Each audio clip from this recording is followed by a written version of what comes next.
Honestly, Red Riding Hood was rotten. The story of Little Red Riding Hood, as told by the wolf. Chum, chum. Oh, I'm sorry. I was just finishing my lunch. My name's Wolf. Big Bad Wolf. You may have heard the story of Little Red Riding Hood about a girl and Granny. Seems everyone has. My tale is different. Did I say tell? I meant tell. Once upon a time, I ran out of food. Completely.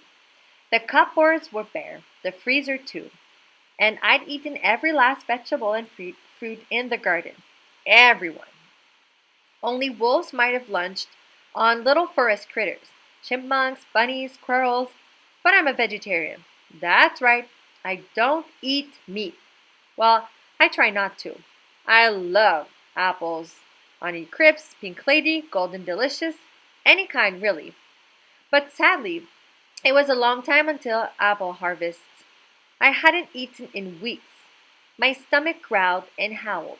It moaned and groaned. It even roared. Then my nose took over. I took a whiff. What was that? A girl. I took a whiff. What was it? Cake. Butter. Is this forest? I had to investigate. Then there she was. Little Red Riding Hood. She looked as plump and juicy as a big, sweet apple.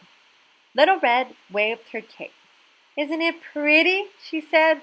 Yeah, I said. Aren't I pretty? She said. Was she admiring herself in that puddle? With this cape, she said, I'm even prettier than usual. Boy, someone was sure full of herself. My stomach growled. Little Red twirled a strand of hair. Mother says the cape looks grand with my skin. My skin shines like pearls. Or the meat of a ripe apple, I thought, licking my chomps. Remember, I hadn't eaten in weeks. Time to chomp. But then Little Red said, I can't wait until Granny sees how pretty I am today. I'm bringing her cake and butter from my mother. My stomach owled. 2 meals, I thought. Granny for breakfast, Little Red for lunch, and cake and butter for dessert. Where does Granny live? I asked. Little Red pointed. Down there, in the clearing, the brown house. I knew that house. I had a plan. Let's play a game, I said. Little Red smiled. I'm awesome at games. I bet you are, I said. You take this path, I'll take that path, and let's see who arrives at Granny's first. I will, she said. I'm the prettiest and the fastest. I bet you are, I said. My stomach moaned. Before it groaned, I ran. No one knows the forest like I do. I chose the shorter path. I took a whiff. What was it? Apple air freshener? Tap, tap. I knocked on the door. Who's there? Called out a voice. Your granddaughter, I squeaked. I've brought you cake and butter from Mother. Door's open, Granny said. Granny tugged at her nightcap. Green. She said, Isn't it pretty? Well, pretty like a Granny Smith apple, I thought.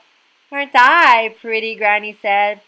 You must have heard the saying, the apple doesn't fall from the tree. Well, it's true. My stomach roared. What's that noise? Granny asked. Chomp, chomp. I had to eat her. She was no Macintosh apple, but not too bad. I still felt hungry. Tap, tap. The Little Red knocked on the door. Who's there? I called out, crawling into Granny's bed. Your granddaughter, Little Red, said. I brought you cake and butter from Mother. Door's open, I said. Little Red walked in and caught a glimpse of herself in the mirror. Isn't my cake pretty, Granny? She said. Aren't I pretty? I clenched my teeth. Granny, Little Red said, what deep dark eyes I have. I said, the color of apple seeds. Granny, she said, what perfect ears I have. I said, shaped like sharply cut apple slices. Granny, she said, what pretty red lips I have. I said, red delicious.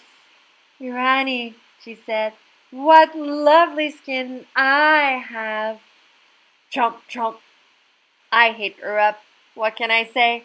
Things look different when you're hungry. She was no Fiji or crisping apple. In fact, to be honest, she was a bit rotten. But she was better than nothing. Plus, I got dessert.